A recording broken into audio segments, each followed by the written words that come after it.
요한복음 11장 25절 26절 우리 같이 읽습니다. 25절 26절 예수께서 가라사대 나는 부활이요 생명이니 나를 믿는 자는 죽어도 살겠고 무릇 살아서 나를 믿는 자는 영원히 죽지 아니하리니 이것을 내가 믿느냐. 아멘. 오늘 제목은 부활이요 생명이신 예수님, 이렇게 제목을 정하고 함께 은혜 나누기를 원합니다. 예수님이 가장 사랑했던 가정이 있었는데 베다니에 있었습니다. 베다니는 예루살렘에서 남동쪽으로 2.5km 정도 떨어진 곳입니다. 예수님은 예루살렘에 가시면 예루살렘에서 머물지 않고 예루살렘 밖으로 나와가지고 그 2.5km 되는 베다니에 와가지고 그 집에 머무는 집이 있었는데 바로 마르다와 마리아 가정이죠. 그래서 이 예수님께서 그 베다니에 가서 마르다 마리아 집에 굉장히 편하게 아주 예수님이 쉬셨던 곳입니다. 그래서 마르다는 아시는 대로 열심히 음식을 장만하여서 예수님을 편하게 대접해 드렸던 그런 자매고, 또 마리아는 예수님의 말씀 듣기를 사모하여서 예수님의 마음을 기쁘게 한 그러한 자매였어요.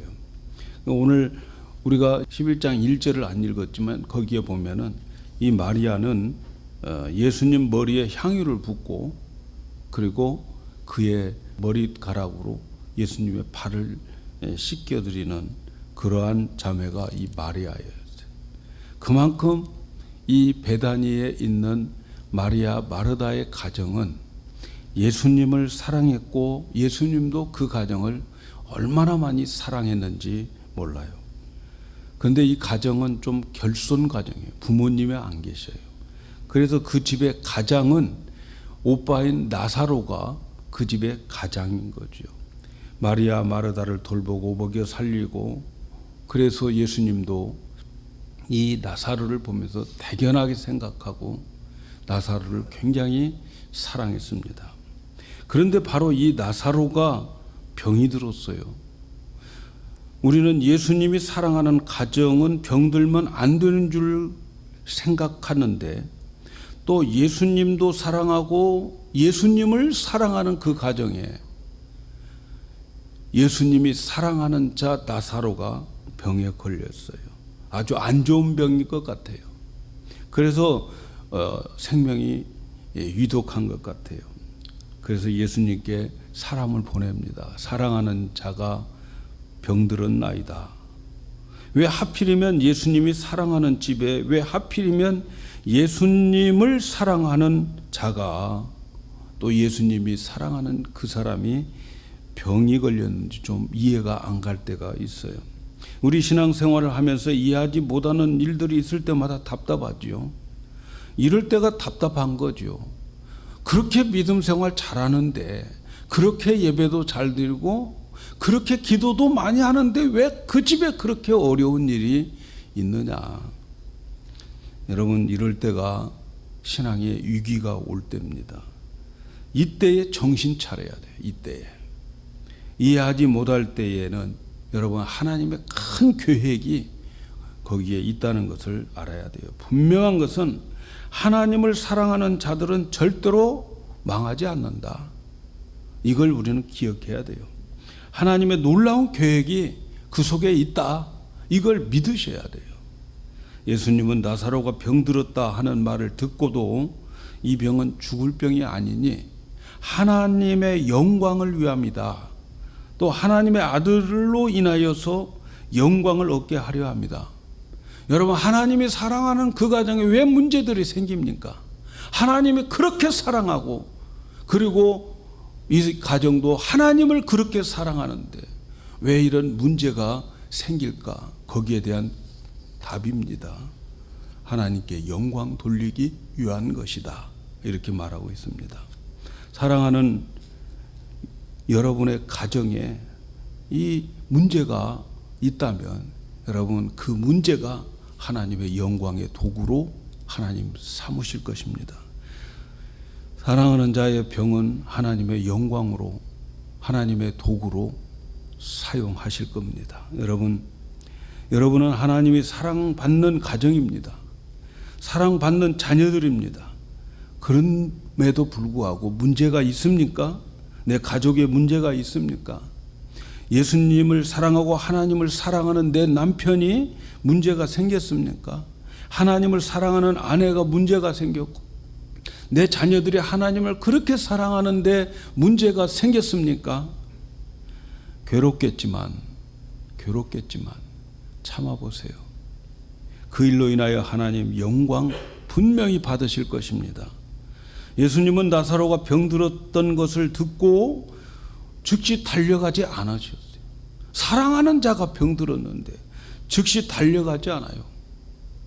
우리 앞에서 성경을 읽어보면 백부장이 자기 하인이 죽게 되었다고 할 때에 즉시 가서 고쳐주겠다고 예수님 말씀하셨는데, 회당장 야이로의 딸이 병들었을 때 내가 가서 고쳐주마 하고 나섰을 그 예수님인데, 아니 사랑하는 자가 나사로가 죽게 되었다는 소식을 듣고 그러면 더 빨리 가야 되는데 안 갑니다.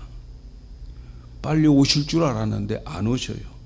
오히려 계시던 곳에 이틀을 더 머물고 계셨어요. 그리고 그 사이에 나사로는 죽고, 그리고 나사로는 장사를 지내버린 거죠. 묻혀버렸어요. 나사로의 죽음으로 인해서 모든 것이 끝난 거죠. 여러분, 우리 인간에게 가장 큰 권세는 죽음의 권세입니다. 죽음의 권세. 죽음 앞에 항복하지 않을 사람 아무도 없습니다. 죽음이 오면 희망도 사라지고, 죽음이 오면 모든 것이 끝나버려요. 꿈도 끝나버리는 거죠. 죽음은 모든 것을 소멸해버려요. 아무리 많이 배웠어도 죽으면 끝나는 거예요. 배움 소용없어요. 좋은 기술 가지고 있어도 죽음은 소멸시켜버립니다. 많이 모았던 재산도 죽음이 소용없게 만들어버려요. 높이 쌓았던 명성도 죽음과 함께 사라지는 거죠.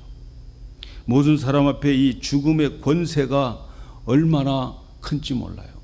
저와 여러분에게 지금 우리 앞에 죽음의 그 권세가 우리를 향해서 달려오고 있다는 거 아십니까? 아마도 그런 말들을 하잖아요. 30세는 30마일로, 50세는 50마일로, 60세는 60마일로.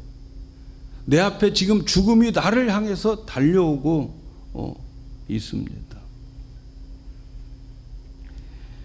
그래서 우리는 이 죽음이 도달하면 모든 인생은 올스톱이죠.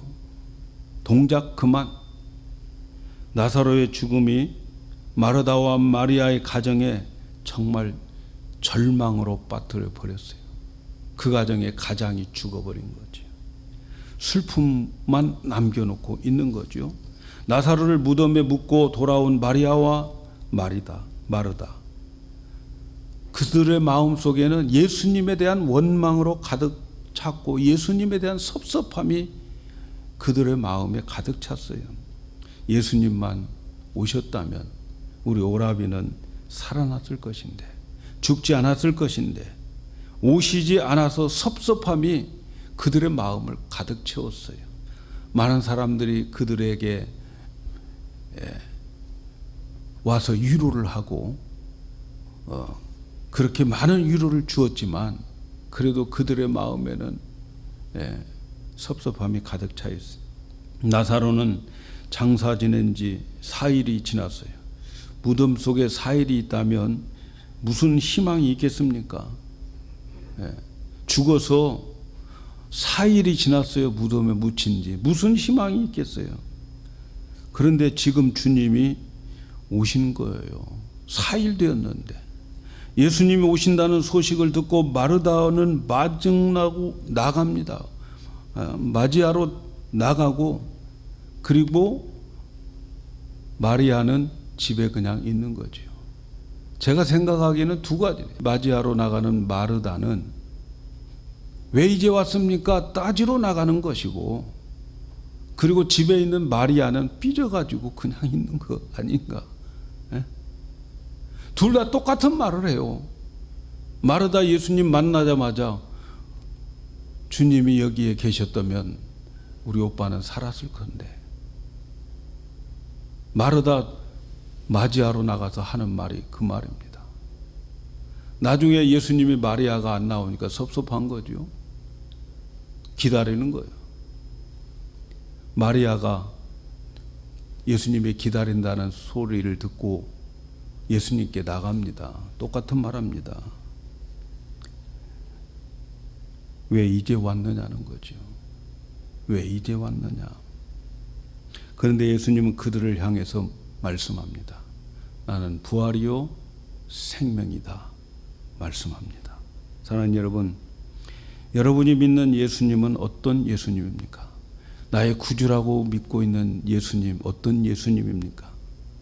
십자가에서 우리를 위해서 죽으신 예수님 어떤 예수님이십니까? 오늘 말씀에 보면 예수님의 다른 이름이 부활입니다. 예수님의 다른 이름이 생명입니다. 예수님은 부활이라고 하는 그 이름을 가졌는데 예수님 자체가 부활인 거죠. 예수님 자체가 부활이라고 하는 것은 그 부활의 뜻은 죽음이 없다는 거예요. 죽음이 없는 것을 생명이라고 말하는 거죠. 부활 앞에는 죽음도 아무것도 아니에요. 왜? 부활하니까. 예수님이 부활이시니까 예수님 앞에 죽음이란 의미가 없는 거예요. 부활시키면 되는 거니까. 예수님은 부활 자체니까. 예수님의 부활이니까 죽음이 있어도 생명이 되는 거예요. 그래서 예수님은 부활이고 생명인 거예요. 로마 군인들이 예수님을 십자가에 못 박아 죽였어요. 마지막 창으로 옆구리를 찔러서 물과 피를 다 쏟아서 죽였어요. 그들이 죽인 예수는 부활을 죽인 거예요. 그리고 그들이 이제 죽었다고 아리마다 요셉이 예수님을 자기 무덤에 묻힐 때에 부활을 묻는 거예요. 어느 친구 목사님이 이렇게 왔어요. 아리마다의 요셉이 굉장히 부자인데, 야, 너는 십자가에서 죽은 예수, 저렇게 저주받아 죽은 예수를 왜 네가 그렇게 비싸게 준 네 무덤에다가 묻히냐. 그러니까 이 아리마다의 요셉이 그렇게 말했다니. 아니야, 3일만 빌려드릴 거야. 그랬다는 거예요. 예? 3일만 빌려드릴 거야. 그들은 부활을 죽였고 그들은 부활을 묻었습니다. 부활 앞에는 그런데 죽음도 아무것도 문제가 안 돼요. 왜? 부활이니까. 그래서 부활 앞에 죽음도 병도 아무것도 문제가 아닌 거죠. 지금 나사로의 무덤에 묻힌 지 4일 되었어요. 썩어서 냄새가 나요. 그런데 부활이신 예수님 앞에는 문제가 안 되는 거예요. 왜? 예수님 자신이 부활이니까. 여러분, 우리 기독교는 부활의 종교입니다. 왜냐하면 우리는 예수님을 믿는데 예수님 자체가 부활이기 때문에 그렇습니다. 예수님이 부활이기 때문에 십자가에서 우리의 죄를 위하여 죽으시고 3일 만에 부활하신 거예요. 우리가 믿은 예수님 부활하셨고 죽음을 이기신 부활의 예수님. 그래서 우리 기독교는 부활의 종교죠. 우리 기독교는 예수를 믿는 종교인데 그 예수 그분이 부활 자체란 말이죠. 또 예수님은 생명입니다. 생명은 살리는 거예요. 영원한 생명, 영원히 죽지 않는 생명을 가지신 분이 예수님인 거죠. 죽어가는 사람들에게 죽어가는 피를 생명 있는 피로 바꾸면 살아나는 거죠. 생명이 있으면 생명을 살리게 되어 있어요. 아무리 오래 있어도 그 속에 생명이 있으면 반드시 살아나게 됩니다. 영국의 윌킨스라고 하는 사람이 애굽 왕의 무덤에서 발견한 꽃병 하나를 선물로 받았어요. 그래서 그 꽃병을 자세히 보니까 그 안에 콩알이 몇 개가 들어가 있었어요. 호기심에 그 콩알을 심었는데 30일이 지나니까 그 콩에서 싹이 나더라는 거죠. 근데 그 콩은 계산해 보면 3000년 전에 있었던 콩입니다. 3000년 전에 있었던 콩이지만 그 콩 속에 생명이 있기 때문에 그 콩이 싹을 내고 자라게 되더라는 거죠. 생명의 신비입니다. 예수님은 바로 이 신비한 영원한 생명을 가지고 계십니다. 그래서 죽은 자들에게 생명이 들어가면 살아나는 거죠. 생명 앞에서 죽음도 생명으로 살아나는 거예요. 오늘 부활과 생명이신 예수님은 나사로 무덤으로 가십니다. 죽음 앞에 생명과 부활이신 예수님이 서 있는 거죠. 무덤 앞에 서서 생명과 부활이신 예수님이 명령합니다. 나사로야 나오너라. 명령합니다. 부활과 생명이신 예수님의 명령할 때에 거기에서 나사로가 나오게 되는 거죠. 나사로가 생명을 가지게 되는 거지요. 썩어 냄새나는 시체가 생명을 가집니다. 예수님은 마르다와 마리아의 가정을 무척 사랑했습니다. 어느 누구보다도 사랑했습니다.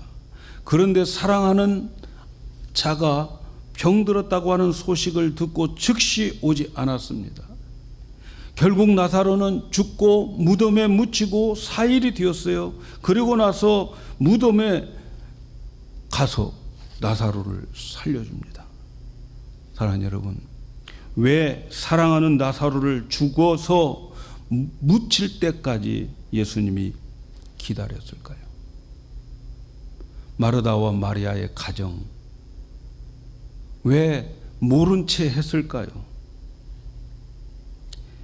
예수님이 가장 사랑하는 가정인데 말이죠. 근데 그것은 지금 와서 보니까 뭐예요? 그들에게 가장 좋은 선물을 주는 거예요. 어떤 선물? 믿음의 선물. 어떤 믿음? 부활의 믿음. 이 믿음을 그들에게 선물로 준 거죠. 우리가 성경을 읽어보면 많은 예수님의 기적들이 나옵니다. 병들을 고쳐주고 귀신을 쫓아내고 물 위로 걸어가고 파도를 잔잔케 하는 그 많은 기적들을 보여줍니다. 나인성 과부의 아들이 죽었을 때에 이제 장사 지내러 상여가 나갈 때에 그 가는 도중에 묻히기 전에 살려줍니다. 야이로의 딸이 병들었을 때에 가서 고쳐주마 하고 가는 도중에 죽어버려요. 그리고 가서 살려줍니다. 그런데 말이죠, 나사로 집안의 이 놀라운 은혜가 뭡니까? 묻혀가지고 썩은 냄새가 나는 4일이 지났는데도 주님은 그곳에 가서 무덤에서 살려냅니다. 성경에서 제일 큰 기적을 여기서 보여주고 있습니다. 성경에서 제일 큰 믿음의 선물을 가장 사랑하는 그 가정에 선물을 주고 있는 거예요. 지금 이 나사로의 살아남으로 인하여서 마르다와 마리아의 가정의 기적은 이 세상에서 가장 큰 기적을 그 가정에 베푸셨습니다. 그리고 그 가정에서 제일 큰 믿음의 선물을 받게 됩니다. 사랑하는 여러분, 이 세상에서 가장 큰 믿음, 어떤 믿음일까요? 예수님의 가장 큰 기적을 베풀면서 보여준 나는 부활이요 생명인 부활 신앙인 거죠. 우리 예수님 나의 구세주라고 하는 사실을 믿습니다. 병도 고쳐주심도 믿습니다. 물 위로 걸어간 것도 믿을 것 같아요. 다른 사람들 간증하는 거 들어보면 그럴듯해요. 그러나 마리아 마르다는 죽음 앞에 있을 때 모든 것으로 끝난 것으로 생각을 했습니다. 예수님이 부활이요 생명이라고 해도 믿지 않았어요. 그거 마지막 날에 그렇게 될 줄 알아요.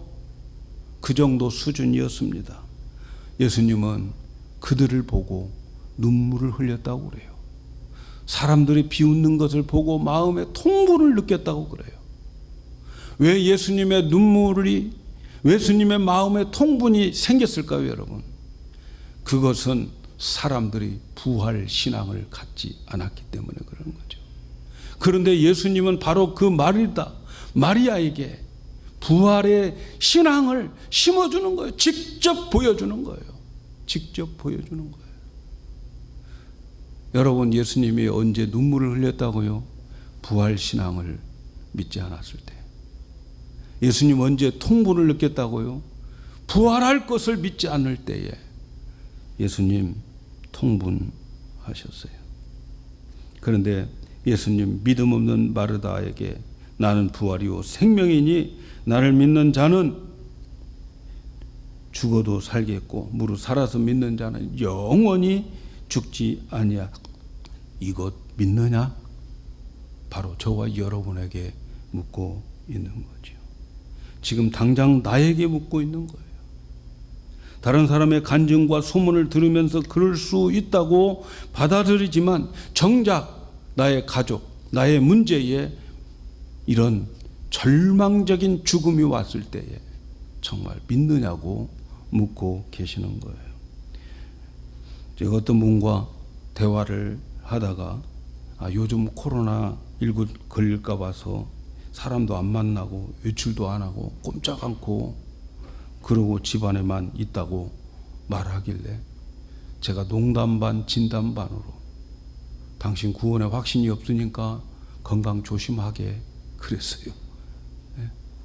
죽으면 천국 간다는 확신이 없으면 집에만 꼭 있어야지. 죽으면 큰일 나잖아요, 여러분. 우리가 보통 때는 다 믿을 것 같은데 정작 나의 죽음, 나의 부활 진짜 믿는가? 이번 부활주의를 통해서 한번 점검해 보면 좋겠습니다. 예수님의 모습 속에서 눈물을 흘리는 거 몇 번 안 됩니다, 여러분. 부활을 믿지 못하고 있는 그들을 향해서 흘리신 주님의 눈물, 여러분 기억해 보시기를 바랍니다. 사랑하는 여러분, 기독교의 시작은 예수님의 부활 사건으로부터 기독교가 시작된 거예요. 기독교가 부활을 만든 것이 아닙니다, 여러분. 부활은 기독교가 만들어낸 교리가 아니에요. 부활이 있기 때문에 기독교가 만들어진 거예요. 예수님이 십자가에서 우리의 죄값을 지불하고 죽으셨습니다. 그리고 장사 지내고 3일 동안 묻혔습니다. 그런데 그 무덤에서 예수님이 부활하셨습니다. 이 부활은 우연한 사건이 아니에요. 구약 성경에 미리 예언되었던 사건이고 예수님께서 미리 말씀했던 사건입니다. 어떤 해프닝이 아니에요. 우연히 일어난 그런 일들이 아니에요. 성경대로 주님이 말씀하신 대로 부활하신 하나님의 계획적인 사건이죠. 이 부활을 말이죠, 논리적으로 설명할 길이 없어요, 여러분. 의학적으로 설명할 수가 없어요. 부활을 설명하려고 여러 가지 모양으로 노력을 하지만 부질없습니다, 여러분. 이 부활 설명할 수가 없어요. 이 인간의 지혜와 의학과 과학 모든 것으로 이 부활을 설명할 수가 없어요. 이 부활은 오직 예수님 그 한 사건만 되어져 있는 거예요. 그래서 예수님께서 I am the resurrection, 더가 붙어 있어요. 그 부활이에요. 그 부활을 어느 누구도 설명할 수가 없습니다. 오직 예수님 한 분만 가지는 부활인 거죠. 이 세상의 어떤 것도 예수님의 부활을 흉내낼 수가 없습니다. 어떤 식으로도 설명할 수가 없어요. 그저 믿을 뿐입니다. 증명할 필요도 없습니다. 증명하지 않아도 여러분, 예수님의 부활은 지구의 한 사건입니다. 믿으면 믿고 안 믿으면 그만인 거예요. 엄연히 존재하는 일을 내가 안 믿는다고 해서 그 사건이 없어지는 게 아니에요. 여러분. 기독교의 부활이 증거할 수 있는 것은 빈무덤밖에 없습니다. 빈무덤 외에는 예수님의 부활을 증명할 길이 없어요. 사랑하는 여러분, 기독교의 부활 역사는 한 번으로 끝나는 것이 아닙니다.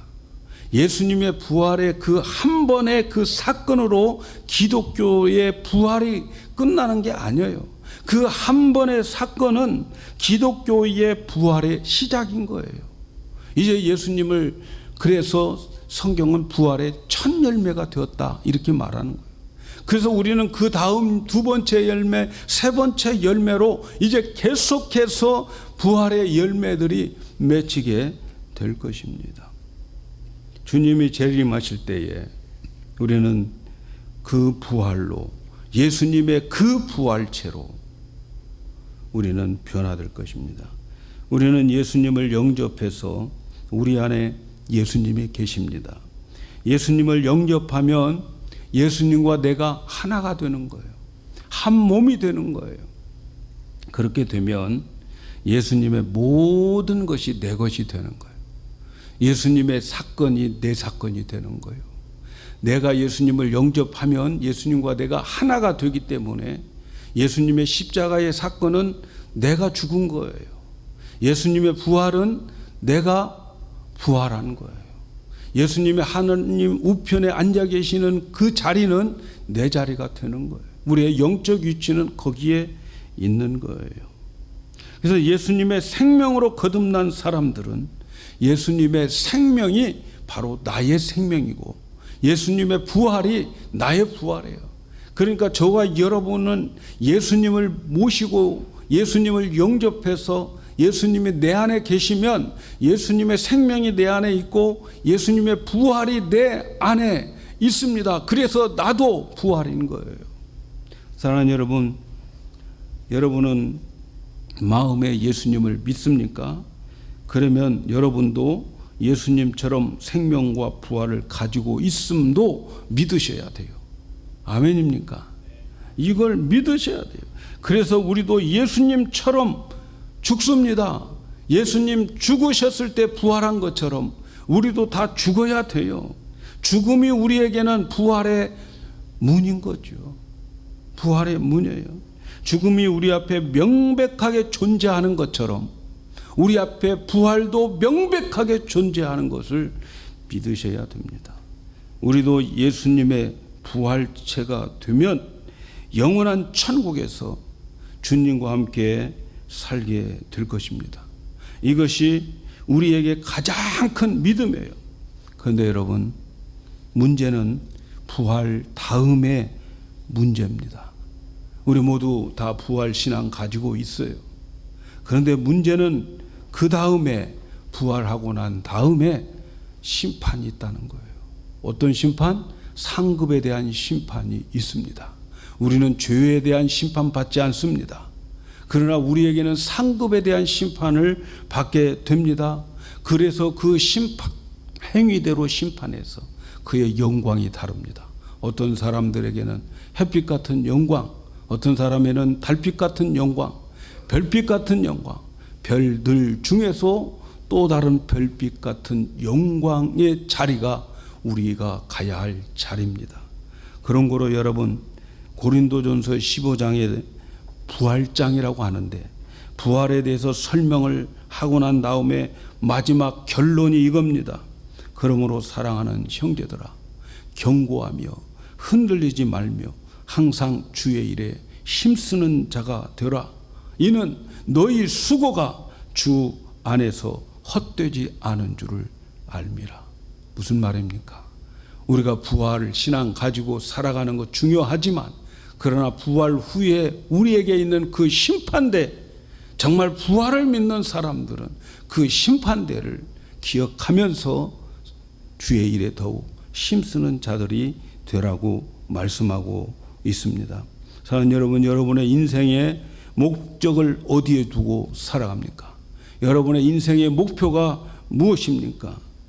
이 땅에서 평안하게 잘 먹고 잘 사는 것에 목표가 있습니까? 아니면 부활의 그날 그 받을 상급에 목표를 두고 살아갑니까? 부활을 믿습니까? 주님의 일에 힘쓰는 자들이 되셔야 합니다. 그것은 절대로 헛되지 아니할 거예요. 절대로 헛되지 아니합니다. 여러분이 섬기는 교회는 부활이신 예수님의 몸인 것을 믿으십니까?